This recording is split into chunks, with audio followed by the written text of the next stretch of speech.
Hey, it's Dr. Dare with 5 reasons why your grief experience may not look like everybody else's grief experience, and that's okay. So, one thing we can't do is try to put grief in a box. You know, our experiences are so different, and so I think that's where people try to rush you through your grief because they're like, well, mine looks like this, and you should be moving along. That's not the way it works because there's a lot of factors in.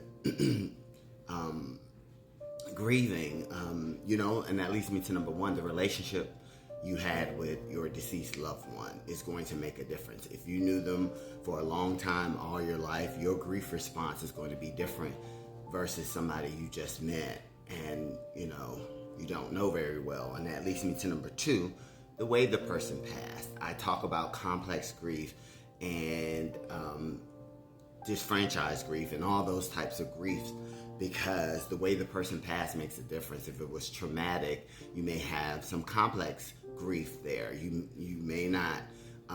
There's so many different things going on that your grief response is going to be complex. And that leads me to number three: your personality, meaning the way you cope with things, the way you cope with anything. And that leads me to number four: is the way you view death. A lot of people view death as, hey, you're going to the next level and they're okay. Some countries, they have a celebration. They don't really, mourn like us in the US, and then versus somebody who just believes that once you're dead, you're dead. So all of those things make a difference. And that leads me to number five: is your emotional regulation. Is how you handle your emotions makes a difference, and that can kind of go with the personality as well, your coping mechanism. But emotional regulation is basically your resilience and how you bounce back.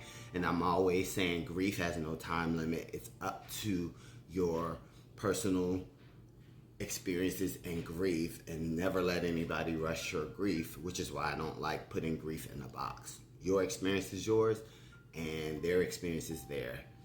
And so praying for everybody who lost someone and who is struggling with grieving. If you are, please seek a therapist so that they can help you maneuver through your grief. All right.